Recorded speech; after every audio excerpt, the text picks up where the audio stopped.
মানুষের জীবনে সবসময় কিছু না কিছু ঘটে চলেছে। কখনো ভালো কিছু ঘটে, আবার কখনো দুর্ঘটনা ঘটে। এবার যখনই কোনো দুর্ঘটনা ঘটে, মানুষ ঈশ্বরের কাছে প্রার্থনা করে যে হে ঈশ্বর, আমাকে রক্ষা করুন, এই বিপদ থেকে আমাকে উদ্ধার করুন। বা সে সেই সমস্ত দোষ চাপিয়ে দেয় নিজের প্রারব্ধ, নিজের ভাগ্যের ওপর। কিন্তু যদি আপনি গভীরভাবে ভাবেন, তাহলে প্রত্যেক দুর্ঘটনা, বাধা এবং বিপদ আপনার জীবনে শুধু একটাই উদ্দেশ্য নিয়ে আসে, আপনাকে আরো যোগ্য করে তোলার জন্য। যদি আপনাদের একটা উদাহরণ দিই, বর্ষার ঋতুতে যখন প্রচন্ড মাত্রায় বৃষ্টি পড়ে, ছাদ থেকে জল পড়তে থাকে, তখন আপনি নিশ্চিত করে নেন, স্থির করে নেন যে এবার আমি এই ছাদকে নতুন করে বানিয়ে তুলব, আরো শক্তিশালী বানিয়ে তুলব, আরো দৃঢ় বানাবো। আপনার জীবনে যখন কোনো অসুখ করে, তারপর আপনি জীবনে আরো সাবধানী হয়ে যান, আরো সতর্ক হয়ে যান, স্থির করে নেন যে এটা যেন দ্বিতীয়বার না হয়। ঠিক কিনা? এই বিপদ, এই দুর্ঘটনা, এই সংকট, এগুলো জীবনে আসবে আপনাকে আরো শ্রেষ্ঠ করে তোলার জন্য। এবার এটা আপনার ওপর।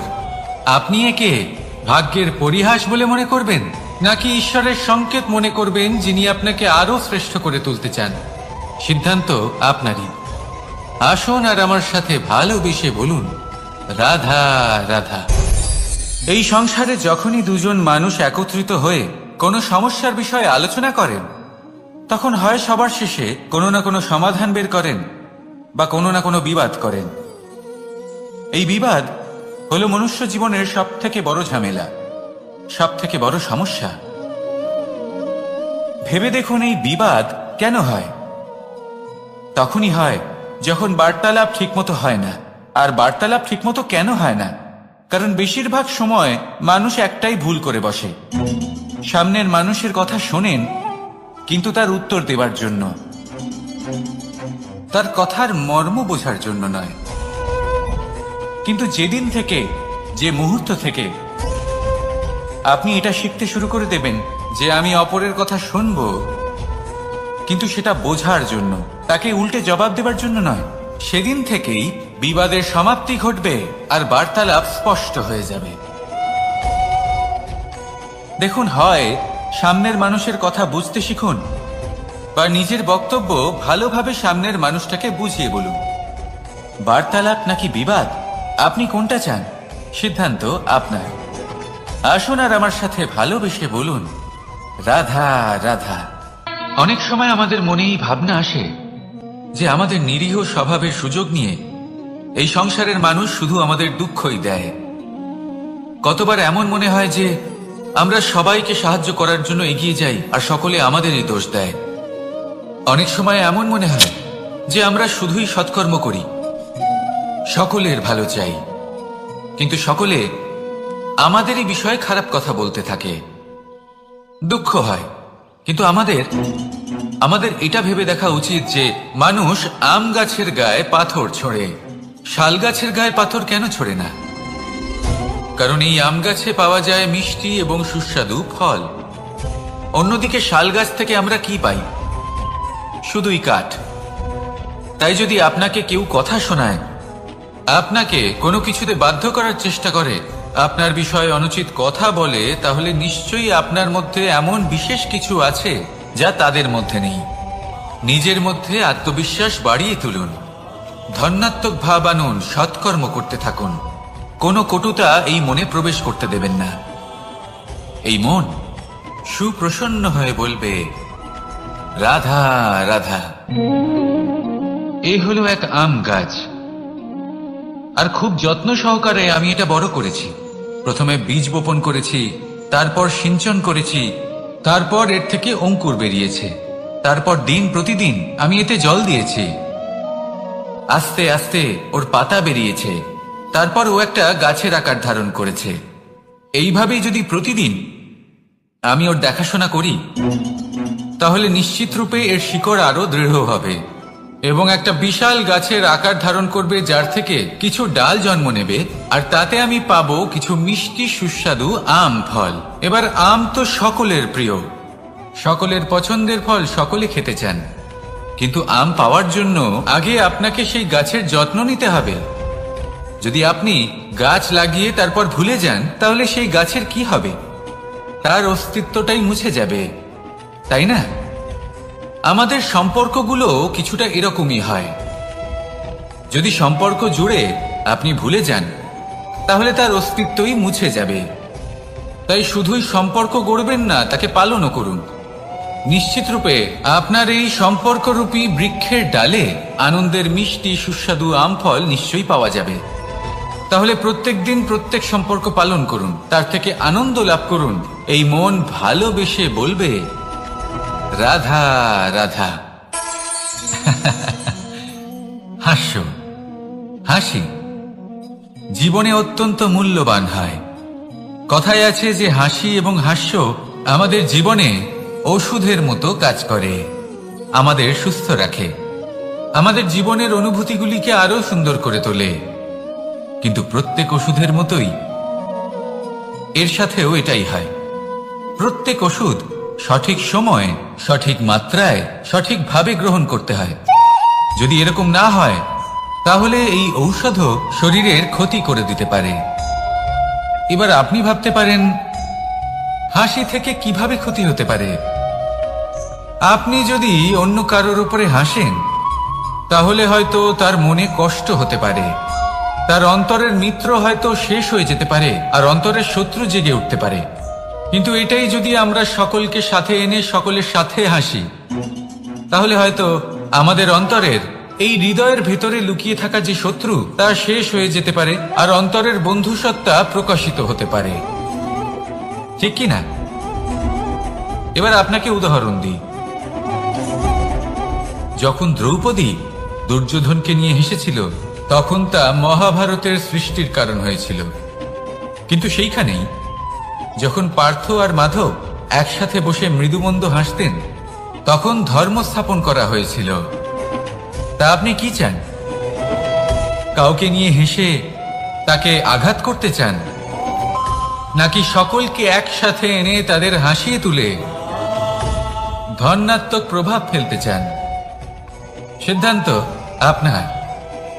আসুন আর আমার সাথে ভালোবেসে বলুন, রাধা রাধা। সিংহ।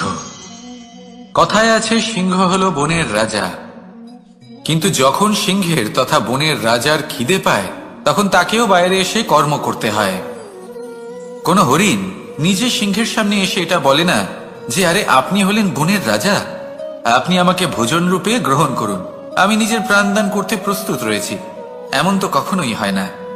সিংহকে গুহা থেকে বাইরে বেরোতেই হয়, বনে ঘুরে বেড়াতে হয়, ধৈর্য ধরতে হয়, বিভিন্ন ধরনের পরিশ্রম করার পরেই তার ক্ষুধা নিবারণ হয়। হরিণ নিজে থেকে তার কাছে চলে আসে না। সেইভাবেই জীবনে কি সাফল্য আমাদের কাছে নিজে থেকে হেঁটে আসে? কখনোই আসে না। ততক্ষণ আসে না যতক্ষণ না আমরা পরিশ্রমের পথে চলা শুরু করছি। পরিশ্রম করতে থাকুন, এই পরিশ্রমের পথে অগ্রসর হতে থাকুন। যতক্ষণ আপনি পরিশ্রমের পথ ধরে এগোতে থাকবেন, সাফল্য আপনার কাছে আপনা আপনিই চলে আসবে। তাহলে জীবনে নিরন্তর প্রয়াস করুন, পরিশ্রম করতে থাকুন, সাফল্য লাভ করুন, আর আমার সাথে ভালোবেসে বলুন, রাধা রাধা। জীবনে ক্ষমা চাওয়া তাও কিছুটা সহজ, ক্ষমা করতে পারা অত্যন্ত কঠিন। ক্ষমা 2 অক্ষরের এই শব্দ হতে পারে, কিন্তু অত্যন্ত বড় এই শব্দ, অত্যন্ত গুরুত্বপূর্ণ এই শব্দ। কখনো কখনো অন্য কাউকে ক্ষমা করে দেওয়া তাও কিছুটা সহজ কাজ, কিন্তু নিজেকে ক্ষমা করতে পারা অত্যন্ত কঠিন হয়ে দাঁড়ায়। অতীতে যদি আমাদের এমন কোনো ভুল হয় যে কারণে আমরা নিজেকে ক্ষমা করতে পারি না, অনেক সময় এমন কিছু ভুল করে বসি যে বিষয় শুধু আমরাই জানি, কিন্তু আমরা নিজেকে ক্ষমাই করতে পারি না, আর আমাদের বিকাশ সেখানে স্তব্ধ হয়ে যায়। কারণ যদি আপনি ক্ষমা করতে না শেখেন, নিজেকে ক্ষমা যদি না করতে পারেন, তাহলে তা আপনার জীবনের সব থেকে বড় বাধা হয়ে দাঁড়াবে। সেই জন্য জীবনে অবশ্যই শিখুন যে কিভাবে নিজেকে ক্ষমা করতে হয়, আর শিখুন যে আগের করা ভুল আবার কি করে না করা যেতে পারে। এই মন হালকা হবে আর প্রসন্ন হয়ে বলবে, রাধা রাধা। আপনি কখনো কোনো সরোবরের দিকে তাকান, যার জল হলো শান্ত, স্থির, আপনি স্পষ্ট দেখতে পাবেন সেই সরোবরের তলদেশে কি রয়েছে। তাতে সাঁতরে বেড়াচ্ছে সুন্দর মাছ, চকচকে কিছু পাথর, স্বর্ণরূপী বালি, সবই আপনি দেখতে পাবেন।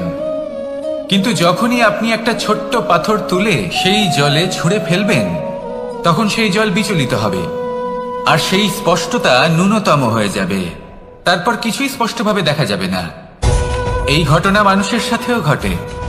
মানুষ যদি বিচলিত হয়ে পড়ে, তখন সে বুঝতে পারে না যে বর্তমানে কি হয়ে চলেছে আর ভবিষ্যতে কি করা উচিত।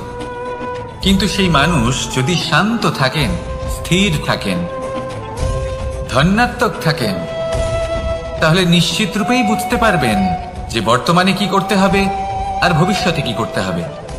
তাই নিজের মধ্যে সেই স্থিরতা আনুন, সেই ধৈর্য ধরুন, নিজেকে শান্ত রাখুন আর সবার মধ্যে ভালোবাসা ছড়িয়ে দিন। এই মন প্রসন্ন হয়ে বলবে, রাধা রাধা।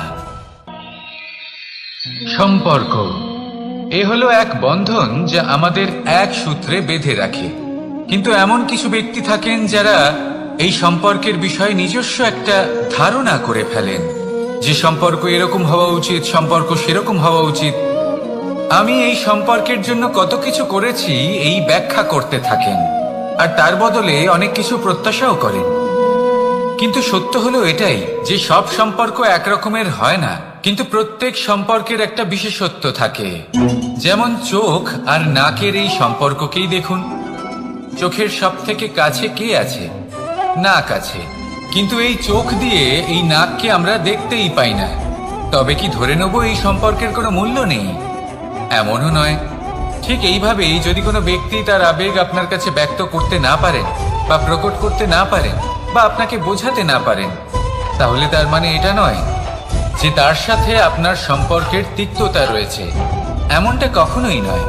শুধু চোখ আর নাকের এই সম্পর্কের মতোই হলো আমাদের জীবনে আমাদের আপনজনের সাথে সম্পর্ক।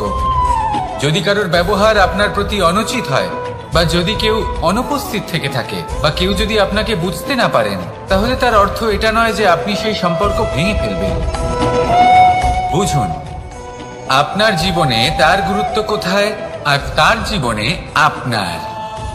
সম্পর্ক গড়ে তুলুন, তাকে পালন করতে শিখুন, একসাথে মিলে চলুন। এই মন সুপ্রসন্ন হয়ে বলবে, রাধা রাধা। প্রারম্ভ শূন্যের দ্বারা হয়ে থাকে।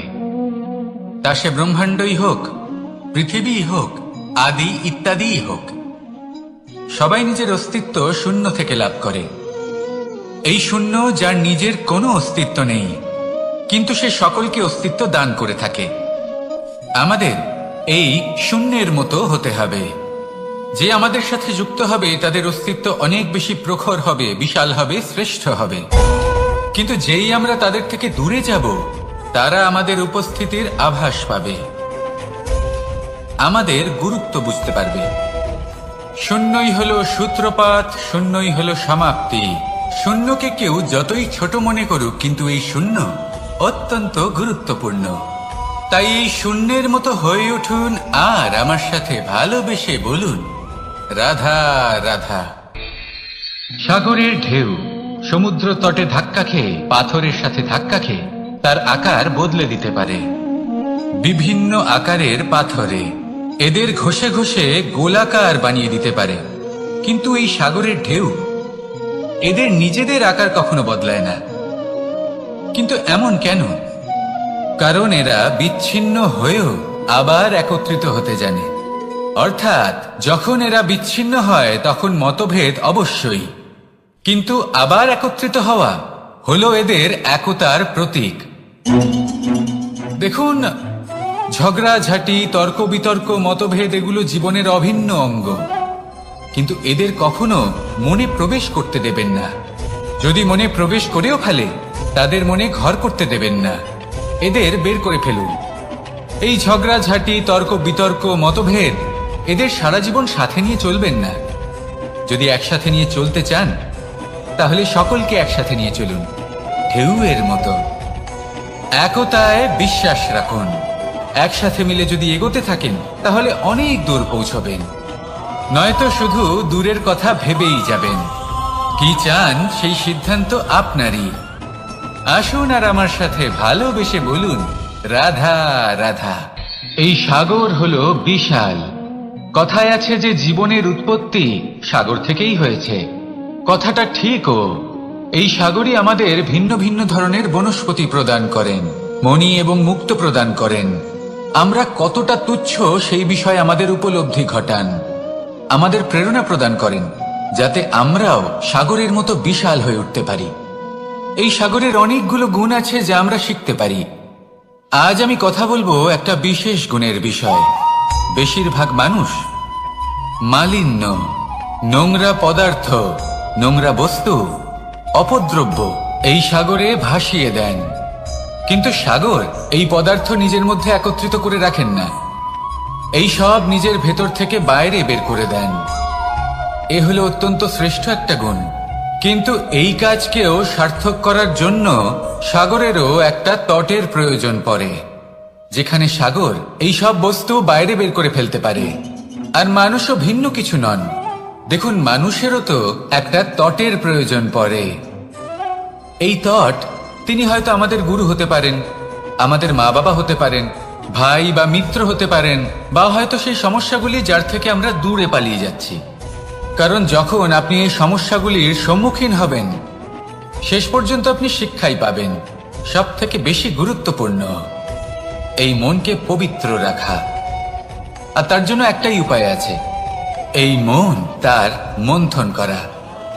যদি এই মনের মন্থন করেন তাহলে পূর্ণরূপে পবিত্র হবেন। আর এই মন, আপনি তো জানেনই, প্রসন্ন হয়ে বলবে, রাধা রাধা। নেকড়ে, নেকড়ের বিষয়ে আমরা সকলে জানি। ওরা খুবই নিষ্ঠাবান এবং অত্যন্ত সতর্ক থাকেন। ছোট ছোট মূর্খতা করে বসেন।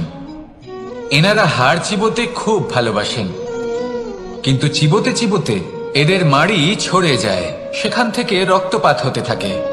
সেই রক্ত ওনারা পান করেন, আর ওনাদের মনে হয় এই রক্ত হাড় থেকেই পাচ্ছেন। ওনারা ভাবেন যে এই হাড় চিবিয়ে আমরা আনন্দ লাভ করছি, কিন্তু আসল সত্য হলো এটাই যে ওনারা নিজেদেরই ক্ষতি করছেন। আমরা মানুষ, আমাদের সাথেও এমনটাই হয়। কখনো কখনো ভুলবশত আমরা এমন কোনো কাজ করি, আর আমাদের মনে হয় যে আমরা বাইরে থেকে আনন্দ লাভ করছি, কিন্তু সত্য হলো এটাই যে আমরা শুধুই ক্ষতিগ্রস্ত হচ্ছি। এটা হলো খুব বড় একটা শিক্ষা, যা আমাদের শেখা উচিত। তা হলো এটা যে আমাদের বোঝা উচিত যে কখন আমরা লাভবান হচ্ছি আর কখন ক্ষতিটাকেই লাভ বলে মনে করছি। এই শিক্ষা যদি আপনি প্রাপ্ত করতে পারেন, তাহলে এই সংসারে আপনার থেকে বেশি প্রসন্ন আর কেউ থাকবেন না। তাহলে আসুন আর আমার সাথে ভালোবেসে বলুন, রাধা রাধা। মানুষের জীবনে তিনটি গুণ অত্যন্ত প্রয়োজনীয়: শ্রদ্ধা, বিনম্রতা, যোগ্যতা। যদি জ্ঞান লাভ করতে চান তাহলে শ্রদ্ধার প্রয়োজন, যদি মান লাভ করতে চান তাহলে স্বভাবে বিনম্র হওয়া প্রয়োজন, আর যদি মনোবাঞ্ছিত স্থান লাভ করতে চান তাহলে যোগ্যতার প্রয়োজন। বিষয়টা সহজ। শ্রদ্ধা আপনাকে জ্ঞান দেবে, নম্রতা আপনাকে মান, আর যোগ্যতা উচিত স্থান দেবে। কিন্তু যদি আপনি এই তিনটি গুণ সম্মিলিত করেন, তাহলে এমন কিছু লাভ করবেন যা এই সব কিছুর থেকে অনেক ঊর্ধ্বে। সম্মান। আর এ হলো সেই সম্মান যা প্রত্যেক মানুষের নিজের জীবনে লাভ করতে চেষ্টা করা উচিত। কারণ এই হলো সেই সম্মান যার কারণে আপনি চলে যাওয়ার পরেও এই সংসার আপনাকে ভালোবাসবে আর মনে রাখবে। আসুন আমার সাথে ভালোবেসে বলুন, রাধা রাধা।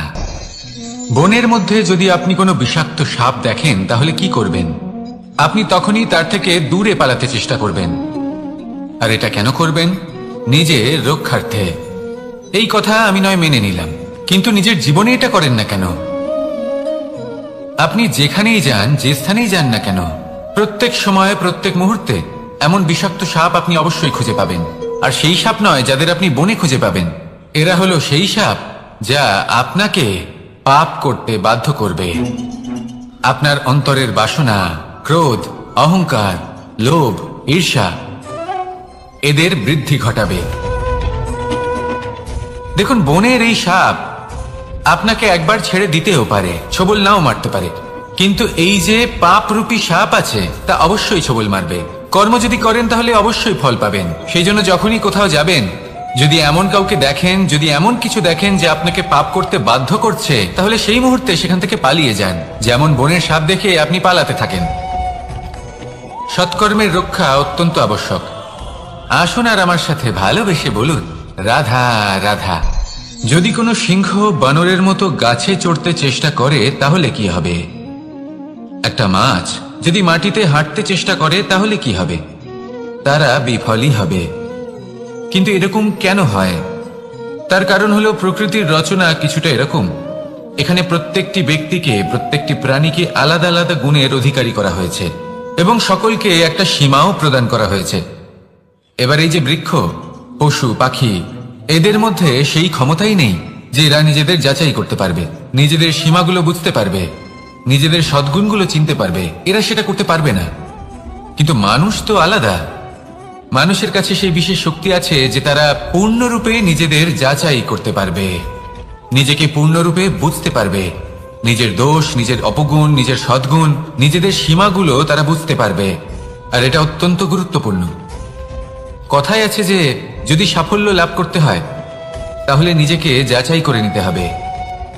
তাই নিজেকে যাচাই করুন, নিজের সাথে পরিচিত হয়ে যান এবং জীবনে কর্ম করতে থাকুন। সাফল্যের শিখরে অবশ্যই পৌঁছে যাবেন।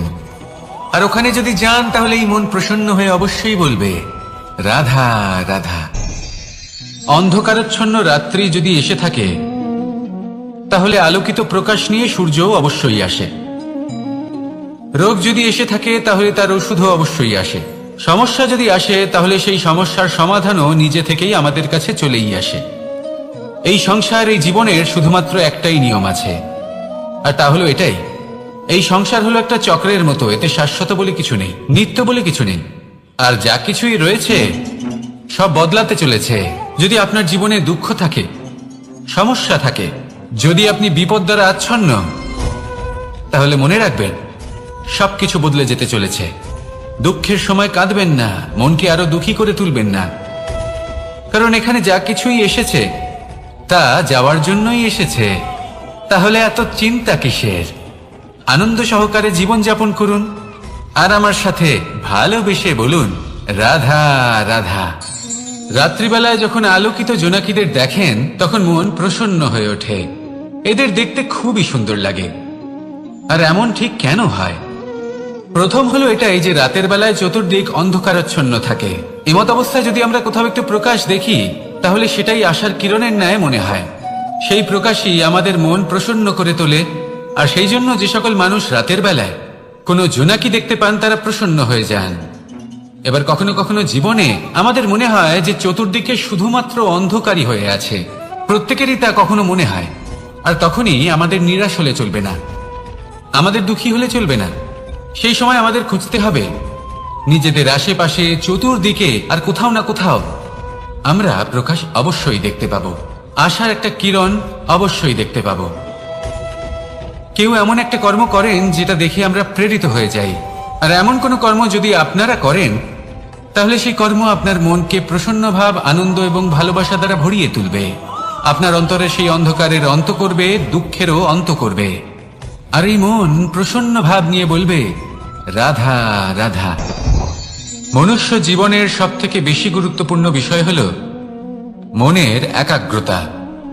এই সংসারের যে কটি মহান কার্য সম্পাদন হয়েছে তা হলো মনের এই একাগ্রতার একমাত্র ফল। আপনি অবশ্যই দেখে থাকবেন অনেক ছোট বড় নদী যা বয়ে চলে তাদের সামনে একটা বাঁধ নির্মাণ করা হয় সেই সব নদীর জল সঞ্চয় করতে। বাঁধ হয়ে গেলে প্রয়োজন মতো বা মনের ইচ্ছে মতো তাকে ব্যবহার করা সম্ভব। এবার এটাই আমাদের মনের সাথেও সম্ভব। আমাদের মনের একাগ্রতা আজকের দিনে দাঁড়িয়ে বিভিন্ন ধরনের বিকার, ক্রীড়া এবং ভোগের মধ্যে ভাগ হয়ে গেছে। একে একত্রিত করতে হবে, একটা বাঁধ নির্মাণ করতে হবে, কর্মের বাঁধ। আপনাকে শুধু এটাই করতে হবে, যেটা উচিত কর্ম সেটাই করুন, যেটা অনুচিত কর্ম সেটা করা থেকে নিজেকে বিরত রাখুন। ব্যাস, এই কাজটাই আপনি করতে থাকুন, করতে থাকুন। মনের মধ্যে একাগ্রতার বাঁধ নির্মাণ করুন। আর একবার যদি তা নির্মাণ হয়ে যায় তাহলে যখন চাইবেন, যেখানে চাইবেন, যতটা চাইবেন একাগ্রতা প্রয়োগ করতে পারবেন। আর একবার যদি আপনি এটা শিখে যান তাহলে এই সংসারকে বদলে ফেলার মতো কাজ আপনি করতে পারবেন, সমাজকে শোধরাবার মতো কাজ করতে পারবেন। তাহলে এই মনকে একাগ্র করুন আর আমার সাথে ভালোবেসে বলুন, রাধা রাধা।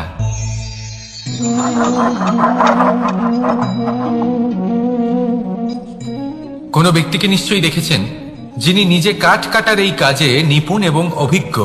এবার আপনারা দেখবেন যে তার মনোযোগ সমস্ত কাঠের ওপর থাকে না, তার মনোযোগ থাকে শুধুমাত্র একটা কাঠের ছোট্ট একটি অংশের ওপর, যেখান থেকে তার টুকরো করা হচ্ছে।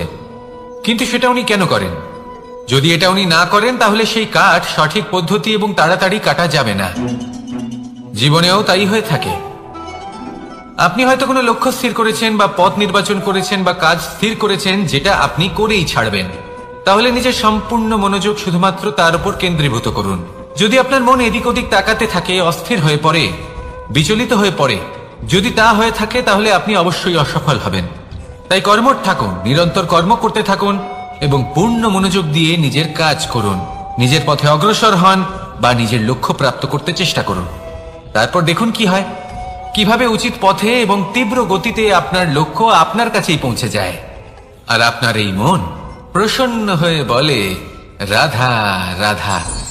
কখনো কোনো নদীকে দেখেছেন? একই আকার, একই স্থান, শুধু প্রবাহিত হতে থাকে। এর মধ্যে কখনো কোনো অপদ্রব্য ফেলে দেখুন, দেখবেন সেটা বেশিক্ষণ সেখানে থাকে না।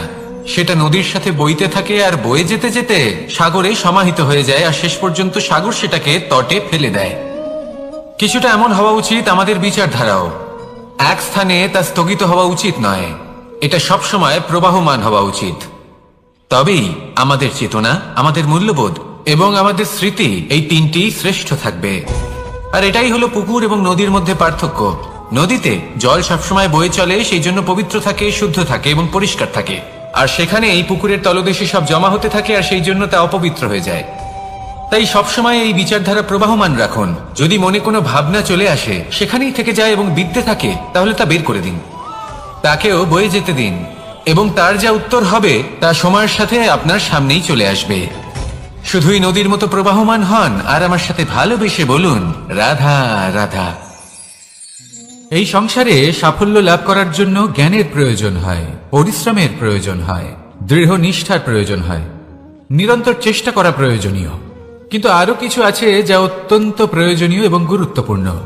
তা হলো ভালো বন্ধু।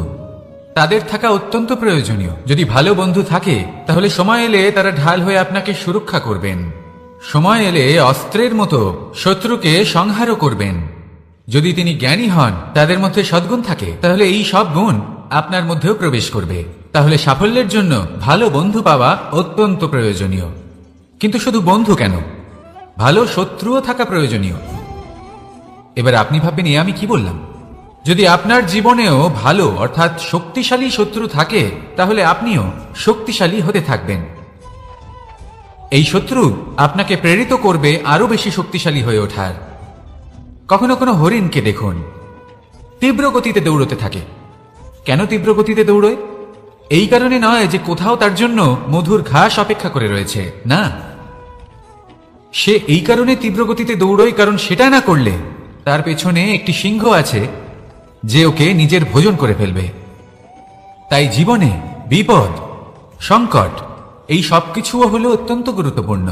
তার সম্মুখীন হতে শিখুন আর আমার সাথে ভালোবেসে বলুন, রাধা রাধা। আমরা সবাই ফল খাই, কিন্তু আমাদের সেই ফলই প্রিয় হয় যে পরিপক্ক হয়ে ওঠে, যেটা নম্র হয় আর যে ফল অনেক বেশি মিষ্টি আর সুস্বাদু হয়ে থাকে, যাদের রঙে বাহার দেখা যায়। সেইভাবে জীবনে আমরা নানান মানুষের সাথে পরিচিত হই, কিন্তু সেই মানুষই আমাদের মন ছুঁয়ে যায় যারা বিনম্র স্বভাবের, যাদের বাণী খুব মধুর, যাদের অন্তরে আত্মবিশ্বাসের একটা তেজ, একটা রং দেখা যায়। এবার এমন ব্যক্তি আমরা কি করে হব?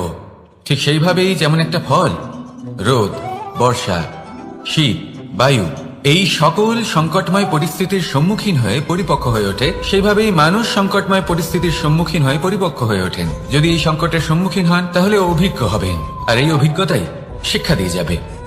এই অভিজ্ঞতা আমাদের শিখিয়ে দেয় যে আমাদের বিনম্র থাকতে হবে। অহংকার করে কোনো লাভ নেই। মধুর বাণীর যে কি মূল্য তা আমরা শিখতে পারি। এই অভিজ্ঞতাই আমাদের বুঝিয়ে দেয় যে উচিত অনুচিত কোনটা, আমাদের দৃষ্টিভঙ্গি তৈরি করে, আর এই দৃষ্টিভঙ্গি দ্বারা আত্মবিশ্বাস জাগ্রত হয়। সেই জন্য জীবনে কখনো বিপদ থেকে দূরে পালাবেন না, সেগুলোর সম্মুখীন হন, অভিজ্ঞতা লাভ করুন, তার থেকে শিক্ষা লাভ করুন, এইভাবেই পরিপক্ক হবেন। আসুন আমার সাথে ভালোবেসে বলুন, রাধা রাধা। ধন সঞ্চয় করা সম্ভব, আর সেই জন্য ধন সব থেকে বেশি মূল্যবান সম্পত্তি নয়। এবার আপনি বলবেন, এ আমি কি বলছি? এই ধন খুব মূল্যবান, আমরা সকলে অর্জন করতে ব্যস্ত। সেটা এই কারণে, কারণ আপনারা জানেন না এই সংসারের সব থেকে বেশি মূল্যবান সম্পত্তি কি।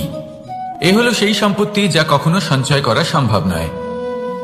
আপনার কাছে যতই ধন থাকুক তা দিয়ে আপনি স্বাস্থ্য লাভ করতে পারেন, বাড়ি কিনতে পারেন, আদি ইত্যাদি, কিন্তু আপনি যতই ধনী হন না কেন, ফেলে আসা দিনের একটা মুহূর্ত আপনি লাভ করতে পারবেন না। এই একটা মুহূর্ত, এই সময়, এটাই হলো সংসারের সব থেকে মূল্যবান সম্পত্তি। একবার চলে গেলে তা কখনোই ফিরে আসে না। আর এই মুহূর্ত যতই চলে যাক না কেন, আমরা স্মৃতির মাধ্যমে সেগুলি যাপন করতে পারি, তার আনন্দ উপভোগ করতে পারি। আর যার সাথে আমরা সময় অতিবাহিত করেছি তার স্মৃতিতে আমরা চিরকাল জীবিত থাকতে পারি। সেই জন্য সময় সব থেকে মূল্যবান সম্পত্তি, তাকে এইভাবে নষ্ট করবেন না। প্রত্যেকটা মুহূর্ত উপভোগ করুন, আনন্দ করুন, আর ভালোবেসে বলুন, রাধা রাধা। কনক, কি সুন্দর একটা শব্দ। এর অনেকগুলো রূপ রয়েছে, অনেকগুলো অর্থও রয়েছে। প্রথম অর্থ হলো স্বর্ণ, অর্থাৎ সম্পত্তি। দ্বিতীয় অর্থ ধুতুরা, অর্থাৎ গাছের ছোট একটা বীজ, যা কিনা অত্যন্ত শক্তিশালী হয়। যদি বেশি মাত্রায় এর প্রয়োগ করা হয় তাহলে এটা বিষময় হয়ে উঠতে পারে। এই হলো সেই ধুতুরা যার প্রয়োগ মহাদেবের পুজোতে করা হয়। এবার প্রশ্ন হলো এটাই যে এই স্বর্ণ এবং এই ধুতুরার মধ্যে মিল কি রয়েছে। মিল হলো এটাই যে এই দুটোই মানুষকে মত্ত করে তোলে। ধুতুরা মানুষকে তখন মত্ত করে যখন তাকে সেবন করা হয়, কিন্তু স্বর্ণ, ধন, সম্পত্তি, মানুষ সেটা যতটাই অর্জন করে নেয় সেটাই যথেষ্ট। এই স্বর্ণ মানুষের ভাবনা চিন্তা করার ক্ষমতাকে বশ করে ফেলে। মানুষ সম্পত্তির লোভে মত্ত হয়ে ওঠে, কারণ যে যত চমৎকারী, যতটা অমূল্য হয় তাকে সামলানো কিন্তু ততটাই কঠিন, তাই না? তাই মনে রাখবেন, ধন, স্বর্ণ, সম্পত্তি এগুলো ধুতুরার থেকেও অনেক বেশি বিষাক্ত হতে পারে। তাই এর ওপর আত্মসংযমের একটা কবচ পরিয়ে রাখবেন এবং বিবেকের শক্তির সাথে এগুলো প্রয়োগ করুন, তবেই কল্যাণ হবে। আসুন আমার সাথে ভালোবেসে বলুন, রাধা রাধা। আমার কাছে যশোদা মা যেমন, আমার কাছে দেবকী মা যেমন, আমার কাছে ঠিক তেমনই হলেন গোমাতা। এবার ভেবে দেখার বিষয় হলো এটা যে এই সংসারে অসংখ্য প্রাণী আছে, একজন গাইকে একজন মায়ের মর্যাদা কেন দেওয়া হয়? তাহলে এর অনেকগুলো কারণ আছে। এই গাই অর্থাৎ গোমাতা, এনারা হলেন অত্যন্ত শান্ত, শান্তিপ্রিয়, কখনো কারোর কোনো ক্ষতি করতেই পারেন না। গোমাতা যে দুধ নিজের বাছুরকে পান করান সেই দুধই আমাদেরও দেন। সেই দুধ পান করে আমরা শক্তি লাভ করি। এই দুধ থেকে আমরা মাখন, ঘি, পায়েস, এইসব সুস্বাদু খাবার লাভ করি। গোমাতার গোবর আমাদের জ্বালানি হিসেবে সাহায্য করে, যার ফলে খুব কম সংখ্যক কাঠ ব্যবহার করা যায় এবং বেশিরভাগ জঙ্গল সুরক্ষিত থাকে। গোমাতার গোমূত্র, সেটাও আমাদের কাছে লাভজনক। এর দ্বারা আমরা অনেক রোগ থেকে মুক্তি লাভ করতে পারি। গোমাতা যখন একটি বাছুরকে জন্ম দেন তখন সেই বড় হয়ে আমাদের ক্ষেত কর্ষণ করে। সেই জন্য গাইকেও জীবনে মায়ের মর্যাদা দেবেন। যতটা সম্ভব তাকে সেবা করুন এবং ভালোবেসে তাকে পালন করুন। এই মন নিজে থেকেই প্রসন্ন হয়ে বলবে, রাধা রাধা। মধু কারই না পছন্দ বলুন তো? অত্যন্ত সুস্বাদু হয় এই মধু, মিষ্টি খেতে হয় এবং তা শক্তিও প্রদান করে। এবং প্রত্যেকটি মিষ্টি পদার্থের মতোই এতেও খুব তাড়াতাড়ি পিঁপড়ে ধরে যায়। অন্যদিকে যদি নুনকে দেখি তাহলে বছরের পর বছর রাখলেও এতে পিঁপড়ে ধরে না। এবার যদি কথা বলি বন্ধুত্বের, তাহলে বন্ধুত্ব নুনের মতো হওয়া উচিত, মধুর মতো নয়। যারা সামনে এলে শুধুমাত্র মধুর মধুর কথা বলবে, পরে এতে পিঁপড়ে ধরে যাবে। এটা নুনের মতো হওয়া উচিত। প্রকৃত বন্ধু হলো সে যে সময় এলে পরে আপনার সামনে আপনার প্রকৃত সত্য তুলে ধরবে, তা সে যতই কঠিন হোক না কেন। আপনার দোষ, আপনার অপগুণ, আপনার খামতি আপনাকে বলতে পারবে, যাতে আপনি সেগুলো শুনে মেনে নিয়ে তারপর নিজেকে শুধরোতে পারেন। এটাই হলো প্রকৃত বন্ধুত্ব। কখনো নিজের জীবনের আশেপাশে মন দিয়ে দেখবেন, অনেক সময় এমন মানুষ থাকেন, অনেক বন্ধু থাকেন যাদের দেখে আমাদের মনে হয় যে এনারা খুব কঠোর, এনাদের কথা খুব কটু। কিন্তু বেশিরভাগ এমন মানুষের মনটা যদি বুঝতে পারেন তাহলে দেখবেন তাতে কোনো মালিন্য নেই, এনাদের মন অত্যন্ত পবিত্র হয়। যদি আপনার জীবনেও এমন কোনো ব্যক্তি থেকে থাকে, এমন বন্ধু থাকে, তাহলে তাদের আগলে রাখুন আর আমার সাথে ভালোবেসে বলুন, রাধা রাধা। যতক্ষণ আমরা এই সংসারে জীবিত ততক্ষণ আমাদের সাথে সবকিছু থাকে, আমাদের ধন, সুখ স্বাচ্ছন্দ্য, আমাদের মিত্রগণ, আমাদের পরিবার, এই সমাজ, এই সবকিছু আমাদের সাথে থাকে। যেদিন আমরা এই সংসারকে ত্যাগ করব, এদের মধ্যে কেউ আমাদের সাথে যাবে না, না ধন, না স্বাচ্ছন্দ্য, না সম্পত্তি। এই সকল মানুষ, এই সমাজ, এরা শুধুমাত্রই শ্মশান পর্যন্ত আমাদের সাথে থাকতে পারবেন। তারপরে যদি আমাদের সাথে কিছু যেতে পারে তাহলে তা শুধুই আমাদের ধর্ম। আর এই সংসারে আমরা নিজেদের যে সুনাম রেখে যাই সেটা সম্ভব শুধুমাত্র কর্মের দ্বারা। সেই জন্য সংসারে যতদিন পর্যন্ত জীবিত আছেন, যদি কিছু অর্জন করতে চান তাহলে ধর্ম অর্জন করুন, ধর্মের বিষয়ে স্পষ্টতা অর্জন করুন এবং কর্ম অর্জন করুন। এটাই হবে আপনার অতীত এবং এটাই হবে আপনার ভবিষ্যৎ, এবং এটাই সকলকে প্রেরণা প্রদান করবে। আসুন আমার সাথে ভালোবেসে বলুন, রাধা রাধা। অসুখ। এমন কোন মানুষ আছেন এই সংসারে যার অসুখ করে না? প্রত্যেক মানুষ কখনো না কখনো অবশ্যই অসুস্থ হয়েছে, তার এই শরীর রোগের শিকার অবশ্যই হয়েছে। এবারে দেখুন, এই রোগ আসে আবার এই রোগ চলেও যায়, কিন্তু সেই রোগ আমাদের কষ্ট দিতে কেন সক্ষম হয়? কারণ হলো স্বচ্ছতা। যদি এই স্বচ্ছতা শরীরে না থাকে তাহলে মানুষকে শারীরিক কষ্ট পেতেই হবে। ঠিক সেইভাবেই অত্যন্ত প্রয়োজনীয় হলো এই স্বচ্ছতা যেন মনেও থাকে। যদি এই স্বচ্ছতা মনে না থাকে তাহলে মানুষ চারিত্রিকভাবে কষ্ট সহ্য করেন। এবারে নিবারণ কি হতে পারে? বড়ই সহজ এর উপশম।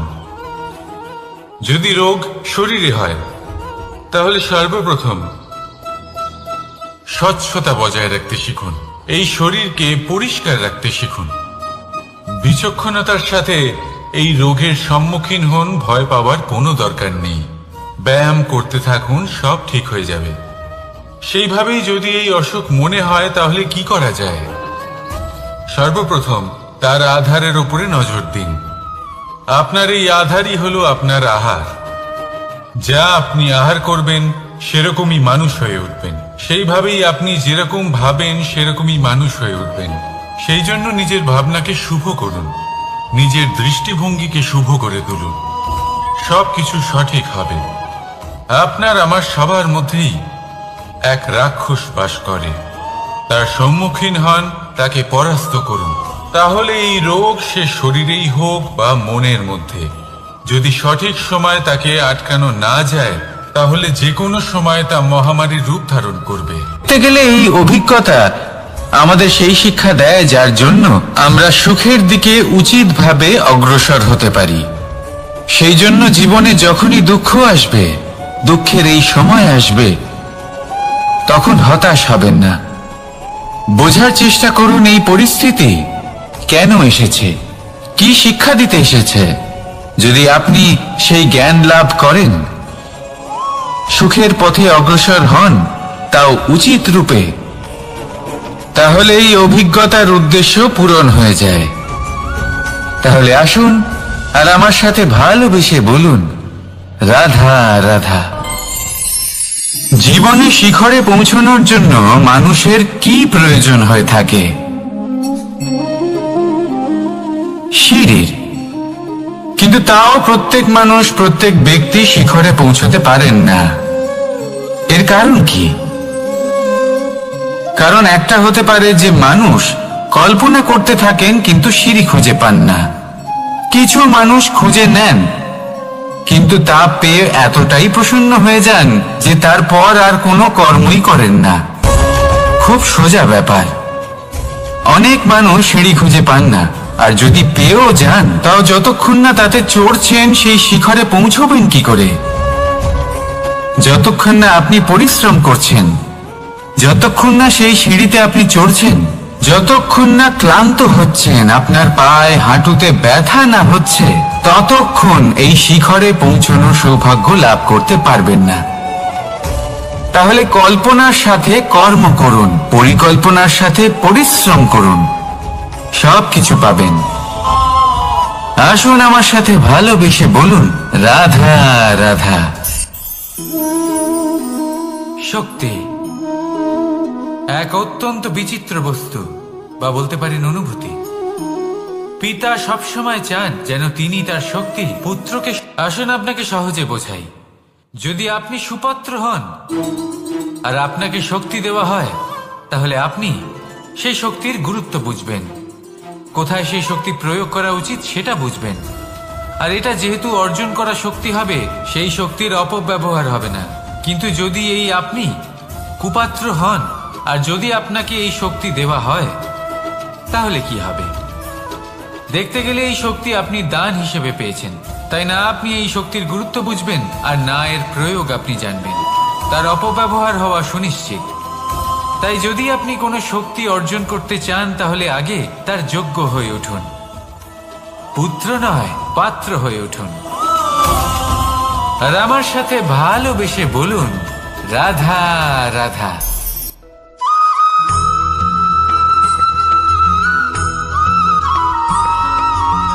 ভালো, শুধু ওনাদের কঠোর ব্যবহার দেখলে আমরা একটু ভয় পেয়ে যাই। এবার ওনাদের এই কঠোর ব্যবহার আমাদের ভালো না লাগলেও অত্যন্ত আবশ্যক, কারণ মাতার থেকে আমরা যে শক্তি লাভ করি তা যেন নিয়ন্ত্রণ হারিয়ে বিধ্বংসী না হয়ে ওঠে। আমরা যেন কোনো কুপথে না চলে যাই, আমরা কখনো যেন দোষ না করে ফেলি। শুধু সেই জন্য পিতা এবং গুরু একটু কঠোর হয়ে ওঠেন, এবং ওনাদের এই কঠোর আচরণ ভবিষ্যতে গিয়ে আমরা অবশ্যই বুঝতে পারি। জীবনে কিছু বছর আমরা এগিয়ে যাই আর তারপর আমরা বুঝতে পারি যে বাবা এবং গুরু আমাদের যথেষ্ট ভালোবাসতেন, কিন্তু ওনাদের ভালোবাসার বহিঃপ্রকাশ আলাদা। প্রয়োজনীয় হলো এটা দেখার, এটা বোঝার যে শুরু থেকে আমাদের প্রতি ওনাদের আচরণ কেমন ছিল। ওনাদের কঠোর হওয়ার পেছনে ওনাদের ভালোবাসাটা বোঝার চেষ্টা করুন, ওনাদের চিন্তাটা বোঝার চেষ্টা করুন, ওনাদের পথপ্রদর্শনের আড়ালে আপনার ভবিষ্যতের জন্য যে পরিকল্পনা ওনারা করেছেন সেটা বোঝার চেষ্টা করুন। তখন আপনারা বুঝতে পারবেন ওনাদের ভালোবাসাকে। আপনার মনের মধ্যে আপনা থেকেই ওনাদের প্রতি সম্মান জেগে উঠবে। নিজের পিতা এবং নিজের গুরু এই দুজনের প্রতি কৃতজ্ঞতা প্রকাশ করুন আর আমার সাথে ভালোবেসে বলুন, রাধা রাধা।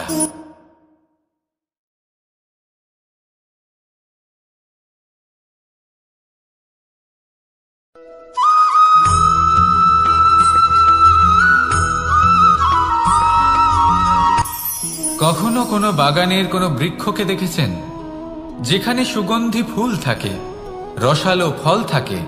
তখন মন প্রফুল্ল হয়ে ওঠে, মন থেকে সেই বৃক্ষের প্রতি ভালোবাসা জন্মায়। কিন্তু যিনি বাগানের মালিক, শুধুমাত্র তিনিই জানেন যে কিভাবে এই বৃক্ষকে আগলে রাখতে হয়, কিভাবে তার পরিচর্যা করলে এতে সুন্দর সুগন্ধি ফুল হবে, রসালো ফল হবে। কখনো কখনো প্রয়োজনের থেকে বেশি রোদ পেলে এই বৃক্ষগুলি শুকিয়ে যায়, প্রয়োজনের থেকে কম রোদ পেলেও এই বৃক্ষ কিন্তু শুকিয়ে যায়। প্রয়োজনের থেকে কম জল যদি পায়, এই বৃক্ষ শুকিয়ে যেতে পারে। প্রয়োজনের থেকে অতিরিক্ত জল যদি পায়, তখনও এই বৃক্ষের শিকড়গুলি নষ্ট হয়ে যেতে পারে। এবার এটাই কিন্তু আমাদের সংসারের সাথেও হয়। আমাদের সংসারের সকল প্রতিভাশালী ব্যক্তি, যেমন লেখক, বিচারক, প্রবক্তা, যোদ্ধা, এদের সবার ক্ষেত্রে এই কথাটাই প্রযোজ্য। যদি বেশি প্রশংসা করা হয়, তাহলেও এরা হারিয়ে যাবেন। প্রয়োজনের থেকে বেশি যদি নিন্দা করা হয়, তখনও তারা নত হয়ে পড়বেন।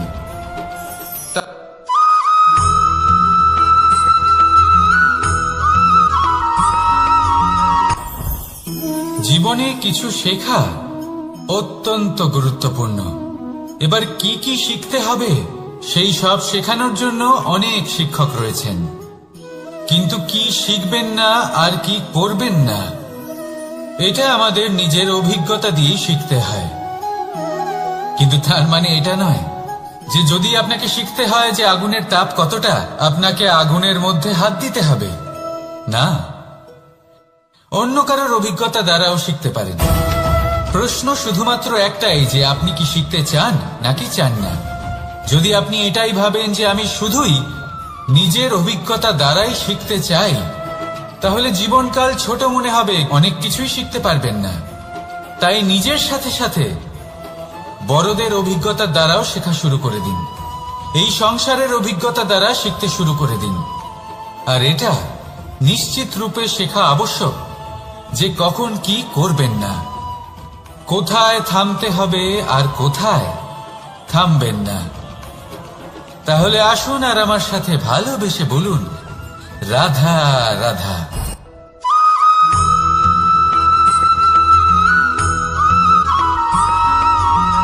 এই সংসারে সবথেকে বেশি কোমল বস্তু হলো রেশম।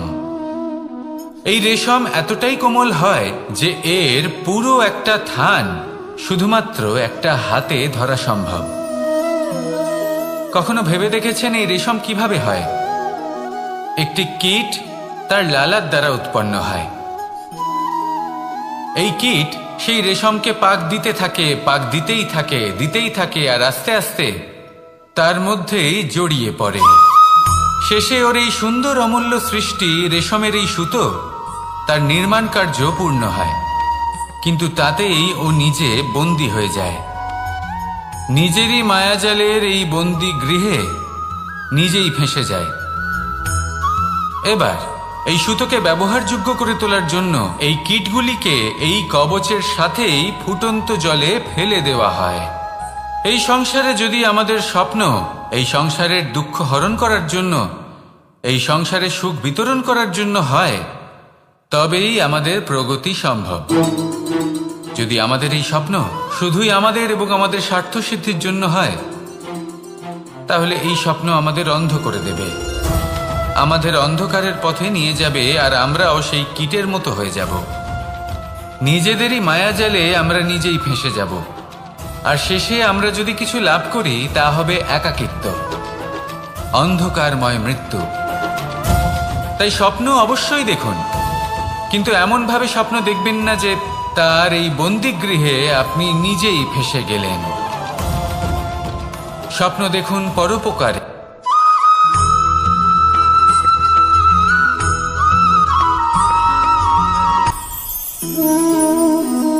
শক্তি এক অত্যন্ত বিচিত্র বস্তু, বা বলতে পারেন অনুভূতি।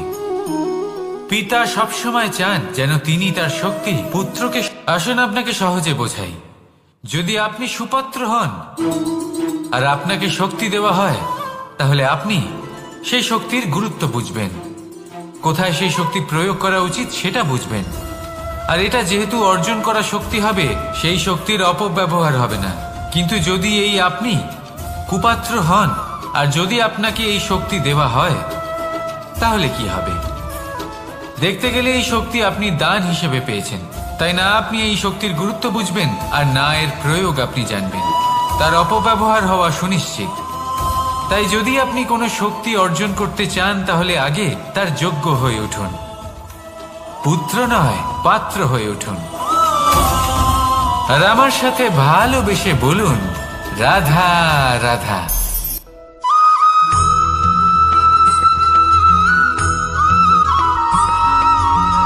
এই সংসারে প্রত্যেক মানুষ এটাই চান যে তিনি যেন ধনবান হন, আর্থিক অবস্থা তার ভালো থাকে, ওনার বাড়িতে লক্ষ্মীর আগমন হয়।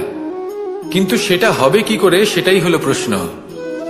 কেউ বলেন যে যদি পরিশ্রম করো তাহলে ধন অর্জন সম্ভব, কেউ বলেন যে যদি বিদ্যা লাভ হয় তবেই ধন অর্জন সম্ভব, কেউ বলেন যে যদি বলশালী হও তবেই সম্পন্ন থাকবে। ভালো কথা, যদি তাই হয়ে থাকে, তবে দিনমজুর সারা দিন পরিশ্রম করেন, তিনি কেন ধনী হন না? অনেকজন বিদ্বান মানুষ আছেন এই সংসারে, তারা কেন ধনবান হন না? অনেক সংখ্যক বলশালী ব্যক্তি আছেন, তাদের কাছে ধন নেই কেন? তাদের কেন ধনের অভাব হয়? আবার এমনও কিছু মানুষ আছেন যারা পরিশ্রম করেন, তারা দিনমজুর, কিন্তু তারা ধন অর্জন করতে পারেন। কিছু বিদ্বান ব্যক্তি আছেন যাদের কাছে অধিক মাত্রায় ধন রয়েছে। কয়েকজন বলশালী ব্যক্তি রয়েছেন যাদের কাছে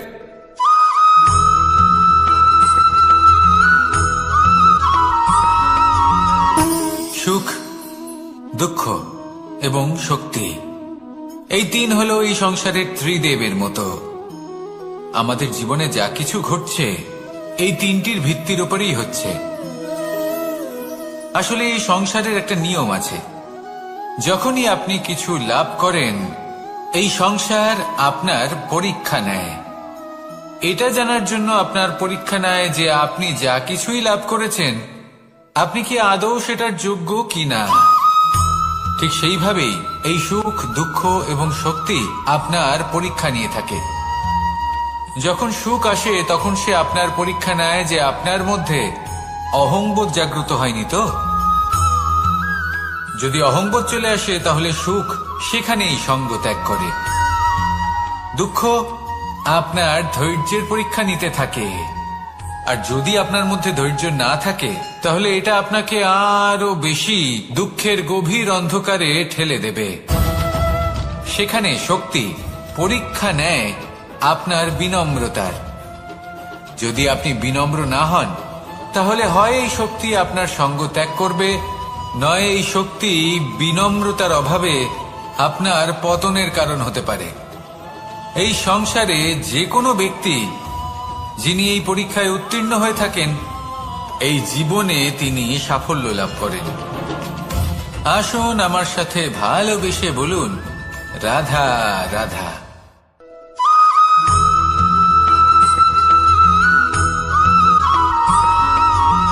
পঞ্চতত্ত্বের মধ্যে দ্বিতীয় তত্ত্ব হল ধরণী, ভূমি, যাকে আমরা ধরণী মাতা বলি।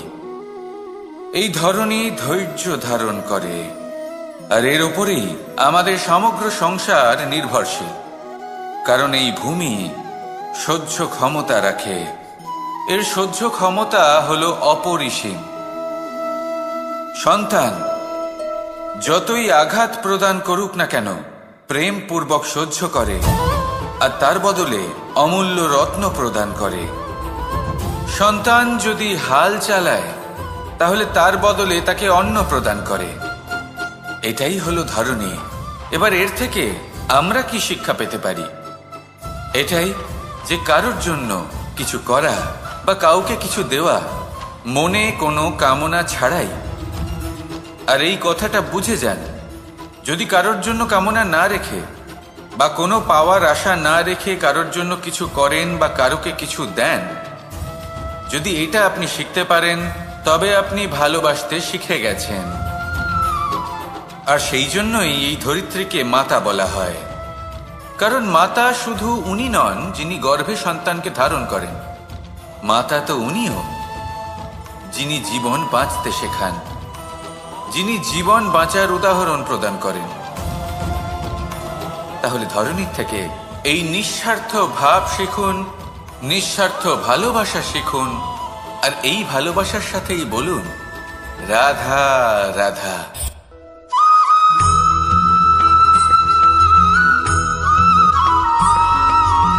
মানুষ জন্মগ্রহণ করে, তার সাথে ভয়েরও জন্ম হয়। ছোটবেলা থেকেই আমাদের মনে কোনো না কোনো প্রকারের ভয় থেকেই যায়। কেউ এই বিষয়ে ভয় পায় যে তার কোনো বস্তু তার থেকে দূরে চলে যাবে, কেউ এই বিষয়ে ভয় পায় যে আমি নিজেকে হারিয়ে ফেলব, কেউ এই ভেবে ভয় পায় যে আমার প্রিয়জনেরা তারা যেন আমার থেকে দূরে না চলে যায়, কেউ এই ভেবে ভয় পায় যে আমরা যেন পথ না হারিয়ে ফেলি, আদি ইত্যাদি। কিন্তু সত্যি কথা বলতে ভেবে দেখুন এই ভয় বাস্তবে কি? শুধুই একটা মনস্থিতি, আর কিছুই নয়। যা কিছু আপনি জীবনে পেয়েছেন তা একদিন আপনাকে হারাতে হবে। এই জীবন হলো আপনারই, কিন্তু তাও একদিন সমাপ্ত হবে। তাই ভয় পেয়ে কি লাভ? এই ভয় শুধু আপনাকে জীবন যাপন করা থেকে বাধা দিচ্ছে, আর কিচ্ছু নয়। পথ হারিয়ে ফেললেই বুঝতে পারবেন যে নতুন পথ কিভাবে বানাতে হয়। কিছু মানুষকে জীবন থেকে হারালে তবেই আপনি বুঝবেন যে আপনার আপনজনকে। এই ভয়ের কারণে ভীত হয়ে থাকবেন না। এই তারা নক্ষত্র অন্ধকারের অভাবে গুরুত্ব হারায়। শিবকেও মহাদেব হওয়ার জন্য বিষ পান করতে হয়েছিল। প্রত্যেক পরিস্থিতি, প্রত্যেক সাফল্য আপনার পরীক্ষা নেবে, তাতে উত্তীর্ণ হওয়া হলো আপনার কর্ম। যখনই আপনি ভয় পাবেন বা সংকটের সম্মুখীন হবেন, তখন সাহসের সাথে তার সম্মুখীন হন। মনে রাখবেন, যে সম্মুখীন হতে জানে সাফল্য তার সাথে সবসময় থাকে। আসুন আর আমার সাথে ভালোবেসে বলুন, রাধা রাধা।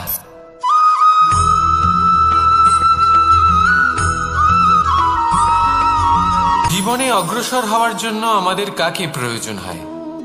মাতা পিতা, বন্ধু, প্রেম, সাহায্য, অর্থ, পরিশ্রম, আশা। ভিন্ন ভিন্ন মানুষ ভিন্ন ভিন্ন বিকল্প চয়ন করে। যদি আমি আপনাকে বলি, তাহলে জয় আর পরাজয়ের মন্ত্র দুটো শব্দের উপর নির্ভর করে, মেনে নেওয়া আর দৃঢ় হওয়া। যদি মেনে নেন তাহলে হেরে যাবেন, যদি দৃঢ় হন তাহলে নিশ্চিত রূপে জয়ী হবেন। যদি কখনো আপনি ক্লান্ত হয়ে ওঠেন, আপনি দুঃখী হন, পুরোপুরি ভেঙে পড়েছেন, তখন মেনে নেবেন না যে আপনি ভেঙে পড়েছেন, নয়তো হেরে যাবেন। তখন উল্টে স্থির করবেন যে যাই হয়ে যাক না কেন, আমি জয়ী হবই। আর আপনি দেখবেন যে জয় নিশ্চিত রূপে আপনার কাছেই আসবে। তাহলে এই কথা মনে রাখবেন আর আমার সাথে ভালোবেসে বলবেন, রাধা রাধা।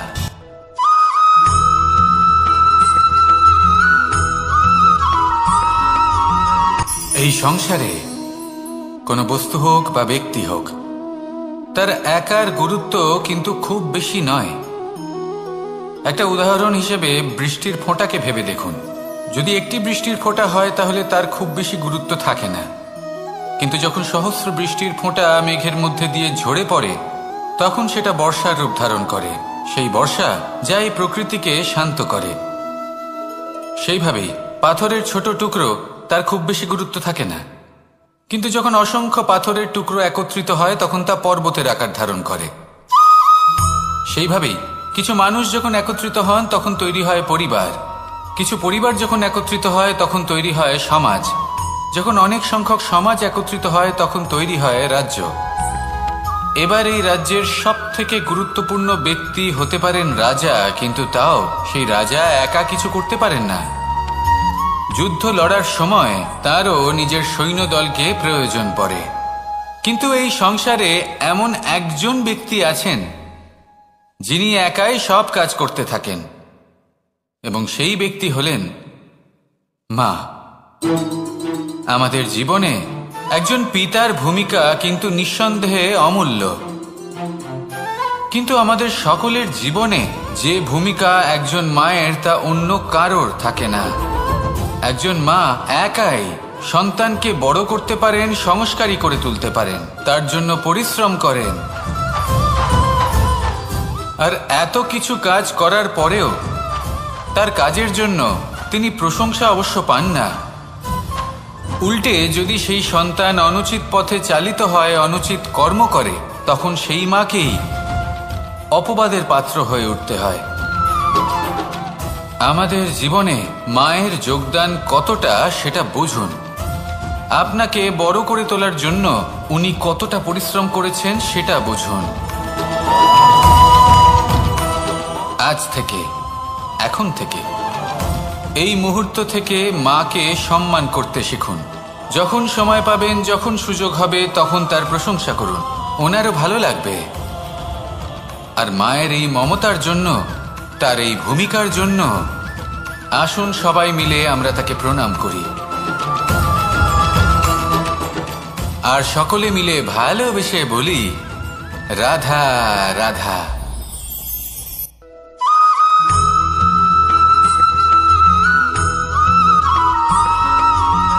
এই সংসারের সব থেকে গুরুত্বপূর্ণ তত্ত্ব কোনটা? প্রথম হলো সময়। জন্ম থেকে মৃত্যু পর্যন্ত এই যে সময়, এটাই তো হলো জীবন। দ্বিতীয় হলো জীবন, যাতে আমরা সময়ের সদ্ব্যবহার করি, শ্রেষ্ঠ থেকে শ্রেষ্ঠতর কাজ করার চেষ্টা করি, বহু বছরের এই পরম্পরা, এই সংস্কৃতিকে এগিয়ে নিয়ে যাওয়ার চেষ্টা করি, এই সংসারে আমরা অংশগ্রহণ করতে চেষ্টা করি। তৃতীয় হলো ধন, সেই ধন যা প্রত্যেক ব্যক্তি অর্জন করতে চেষ্টা করেন। এবার এই তিনটি তত্ত্বের মধ্যে একটা সামঞ্জস্য আছে, সমান ব্যাপার আছে, সে ধনই হোক বা সময় হোক বা হোক জীবন। আর সেই সমান ব্যাপার হলো যে যদি আপনি এটা গণনা করতে থাকেন তাহলে তা কমতে থাকে, যদি আপনি এটা ব্যবহার করেন তাহলে তা বাড়তে থাকে। একে সংগঠিত করে রাখতে চেষ্টা করলে এ হাত থেকে ফসকে যায়, কিন্তু যদি আপনি একে সামলে রাখতে শিখে যান তাহলে এমন কাজ করবেন যাতে সংসারের সাথে সাথে পরবর্তী প্রজন্ম লাভবান হবে। যদি কিছু শিখতে চান তাহলে সামলাতে শিখুন, গণনা করা বা সংগঠিত করা নয়। আসুন আর আমার সাথে ভালোবেসে বলুন, রাধা রাধা।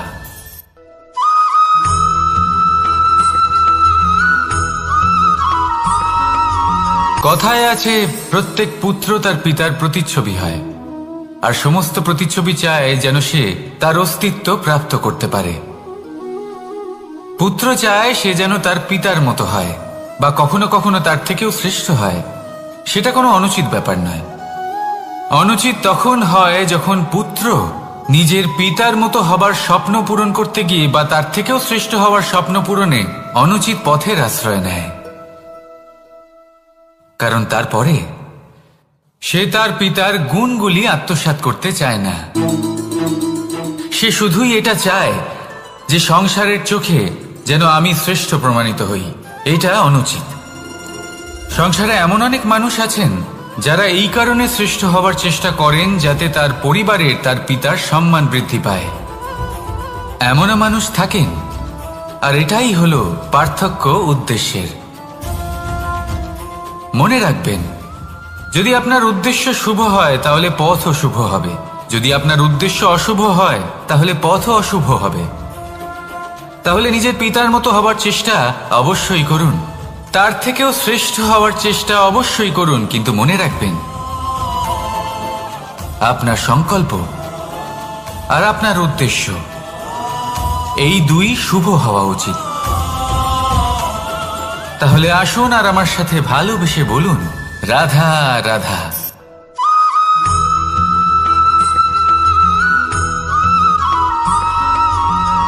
পিতা আর পুত্রের সম্পর্ক অত্যন্ত মধুর হয়ে থাকে। পিতা স্বপ্ন দেখেন, তাকে পূর্ণ করার সকল সম্ভাব্য চেষ্টা করেন, কিন্তু তাও অনেক সময় ওনার স্বপ্ন অপূর্ণ থেকে যায়। তখন পিতা ভাবেন যে স্বপ্ন উনি পূর্ণ করতে পারেননি ওনার সন্তান তা অবশ্যই পূরণ করবে। যে স্থানে উনি কখনো পৌঁছতে পারেননি সেই স্থানে ওনার পুত্র অবশ্যই পৌঁছবে।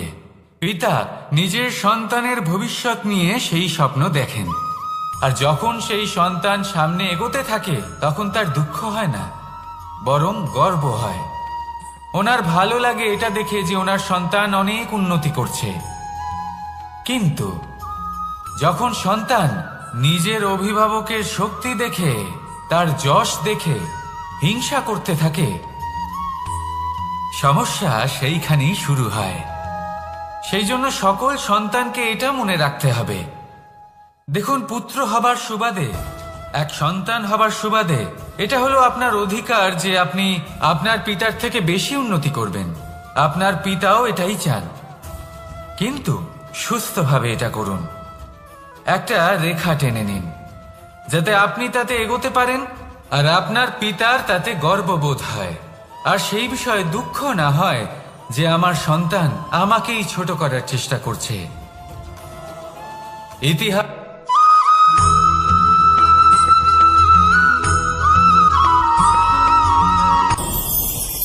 ভয়ের সাথে আমরা সবাই পরিচিত, কষ্টও আমরা সবাই পেয়েছি। কখনো কখনো আমরা অসুস্থ হয়ে পড়ি, আর এমন সময় হলে মাতার মমতা, কখনো বাবার স্নেহ, কখনো বন্ধুদের পাশে থাকার অনুভূতি আমাদের রোগ নিরাময়ে সাহায্য করে। কখনো যদি আমরা নিরাশ হয়ে পড়ি, তখন যদি আমাদের কোনো আপনজন আমাদের দুটো ভালো কথা বলে, তখন আমাদের মনোবল বেড়ে যায়। ঠিক তেমন সংসারের এই রঙ্গমঞ্চে যদি আপনি পীড়িত অনুভব করেন, কিছু শুভ কথা আলোচনা করুন, কিছু স্তুতি গান করুন, কিছু মুহূর্তের জন্য হলেও নিজের ইষ্টদেবের কথা স্মরণ করুন আর প্রার্থনা করুন। সাহস বাড়বে, শক্তিও বৃদ্ধি পাবে এবং সামনে এগিয়ে চলার পথও দেখতে পাবেন। তখন এই মন প্রসন্ন হয়ে বলবে, রাধা রাধা।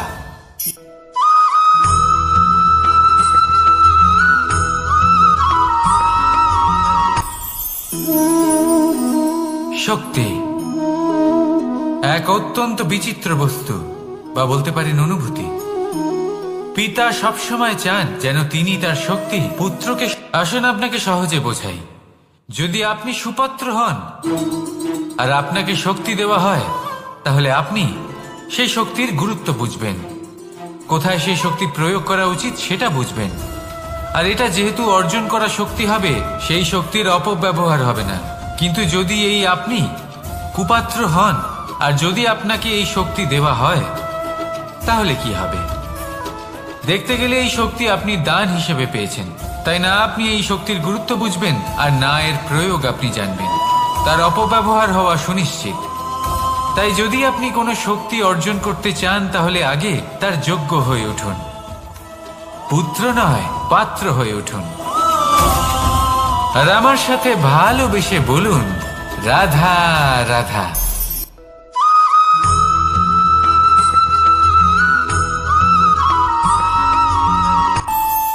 আমাদের মনে যখন কোনো প্রশ্ন ওঠে, কোনো দ্বন্দ্ব জাগে, তখন আমরা যাই আমাদের গুরুর কাছে, আমাদের আরাধ্যের কাছে গিয়ে জিজ্ঞেস করি।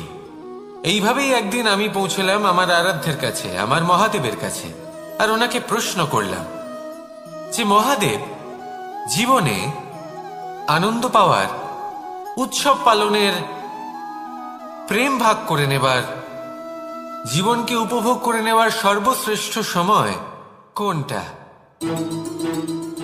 মহাদেব হাসলেন আর উনি বললেন, জীবনে উৎসব পালনের সব থেকে শ্রেষ্ঠ দিন হল মৃত্যুর ঠিক আগের দিনটা।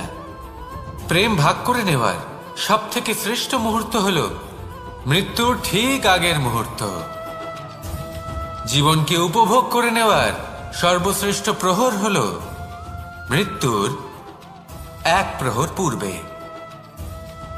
তখন আমি চমকে গেলাম। আমি বললাম, কিন্তু মহাদেব, মৃত্যু তো অনিশ্চিত, আমরা জানিও না কবে আমাদের মৃত্যু হবে। মহাদেব আবার হাসলেন।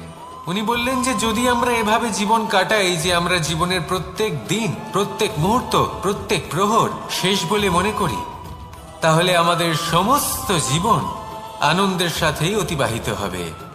কি বলেন?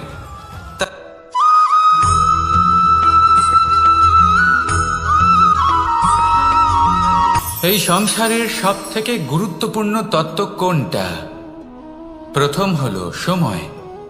জন্ম থেকে মৃত্যু পর্যন্ত এই যে সময়, এটাই তো হলো জীবন। দ্বিতীয় হলো জীবন, যাতে আমরা সময়ের সদ্ব্যবহার করি, শ্রেষ্ঠ থেকে শ্রেষ্ঠতর কাজ করার চেষ্টা করি। বহু বছরের এই পরম্পরা, এই সংস্কৃতিকে এগিয়ে নিয়ে যাওয়ার চেষ্টা করি। এই সংসারে আমরা অংশগ্রহণ করতে চেষ্টা করি। তৃতীয় হলো ধন, সেই ধন যা প্রত্যেক ব্যক্তি অর্জন করতে চেষ্টা করেন। এবার এই তিনটি তত্ত্বের মধ্যে একটা সামঞ্জস্য আছে, সমান ব্যাপার আছে। সে ধনই হোক বা সময় হোক বা হোক জীবন। আর সেই সমান ব্যাপার হলো যে, যদি আপনি এটা গণনা করতে থাকেন, তাহলে তা কমতে থাকে। যদি আপনি এটা ব্যবহার করেন, তাহলে তা বাড়তে থাকে। একে সংগঠিত করে রাখতে চেষ্টা করলে এ হাত থেকে ফসকে যায়। কিন্তু যদি আপনি একে সামলে রাখতে শিখে যান, তাহলে এমন কাজ করবেন যাতে সংসারের সাথে সাথে পরবর্তী প্রজন্ম লাভবান হবে। যদি কিছু শিখতে চান, তাহলে সামলাতে শিখুন, গণনা করা বা সংগঠিত করা নয়। আসুন আর আমার সাথে ভালোবেসে বলুন, রাধা রাধা।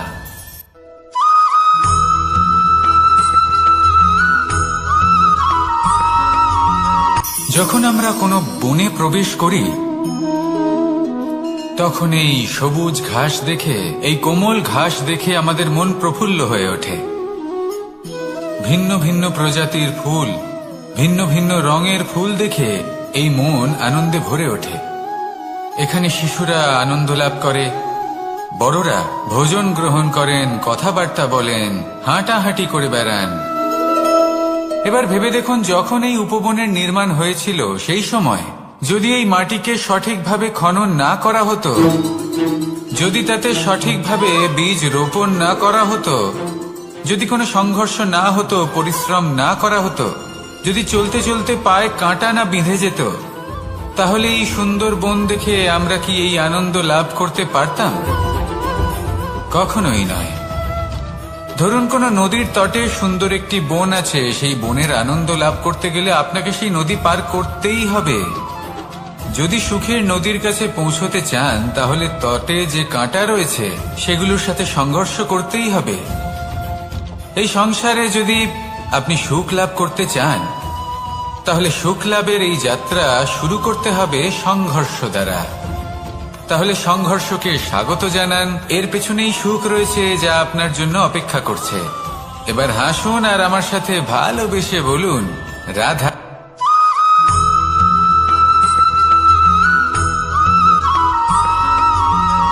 পুরুষার্থ। শাস্ত্রে 4 ধরনের পুরুষার্থের কথা বলা হয়েছে।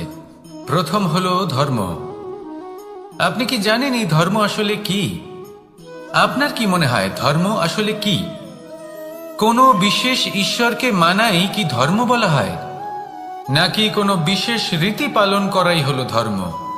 নাকি কোনো বিশেষ সাহিত্যকে সর্বশ্রেষ্ঠ মনে করাই হলো ধর্ম? না, ধর্ম হলো সেটা যাকে ধারণ করা যেতে পারে। আর ধারণ শুধু সেটাই করা যায় যা পবিত্র। পবিত্র শুধু তাকেই বলা হয় যা নিঃস্বার্থ, যার মধ্যে শাসন করার কোনো ইচ্ছে নেই, যা সরলভাবেই প্রবাহমান, জল এবং বায়ুর মতো।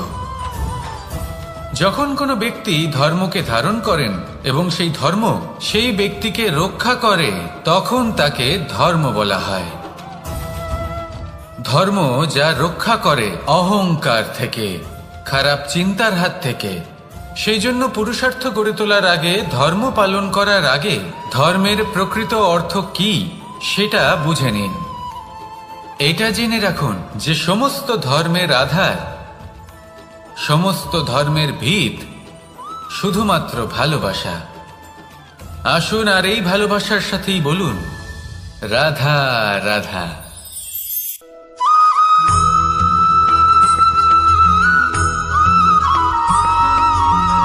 মানুষের মানসিকতা এমন হয় যে সে যতটা করে আশা করে যে তার থেকে অনেক বেশি তার বদলে সে পাবে। দেখুন, সবকিছুই আপনার ভাবনা চিন্তার উপর নির্ভর করছে। আপনি যদি ফলের বিষয়ে ভেবে কর্ম করতে থাকেন, তাহলে সেটা অনুচিত। জীবনের আসল আনন্দ হলো নিজের কর্ম করতে থাকা, ফলের চিন্তা করা উচিত নয়। যদি আপনি এরকম ভাবেন যে আমি এতটা করছি, আমার এতটা পাওয়া উচিত, সেই ভাবনা অনুচিত। যদি আপনি সেবার মানসিকতা নিয়ে কর্ম করতে থাকেন, কর্মচক্রে প্রবাহিত হন, যদি আপনি এমন ভাবনা রাখেন যে আমি এতটা পাচ্ছি, তাই এর থেকে অনেক বেশি আমি কর্ম করব, তাহলে নিশ্চিতরূপে আপনি যতটা করছেন তার থেকে অনেক বেশি আপনি পাবেন। আপনার আশার থেকে অনেক বেশি আপনি পাবেন। শুধু জীবনে অনেক বেশি কাজ করতে থাকুন, ফলের চিন্তা করবেন না। আর মনে রাখবেন, এই ভাবনাই সব থেকে বড় বীজ।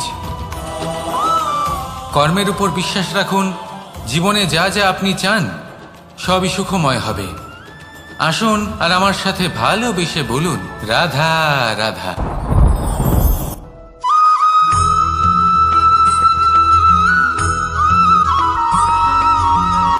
সংসারে আমাদের জীবনে যখন কোনো সুখ বা দুঃখ আসে, তার জন্য আমরা কাউকে না কাউকে অবশ্যই দায়ী করে থাকি, তাই না? এই ব্যক্তি আমাদের সাথে এরকম কাজ করেছেন, তাই আমার সাথে এমন হলো। ওই ব্যক্তি যদি এমনটা না করতেন তাহলে আজ আমি ওই স্থানে পৌঁছতে পারতাম।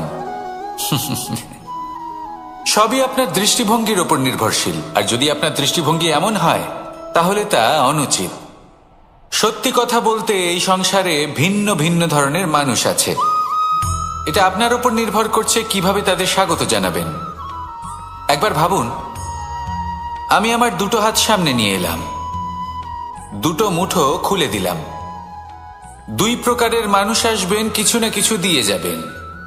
এই মুঠো যদি আমি বন্ধ করে দিই তাহলে না কেউ আমাকে কিছু দিতে পারবে, না আমার কিছু যাবে আসবে।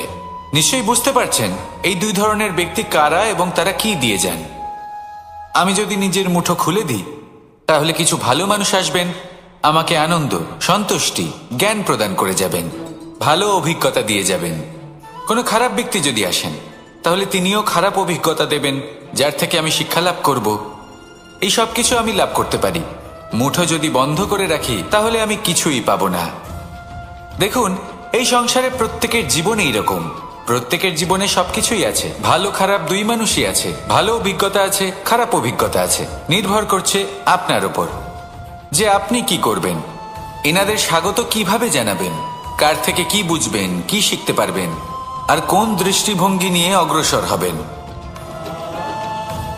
এটাই নির্ধারণ করবে যে আপনার জীবন কেমন হবে। আসুন আমার সাথে ভালোবেসে বলুন, রাধা রাধা।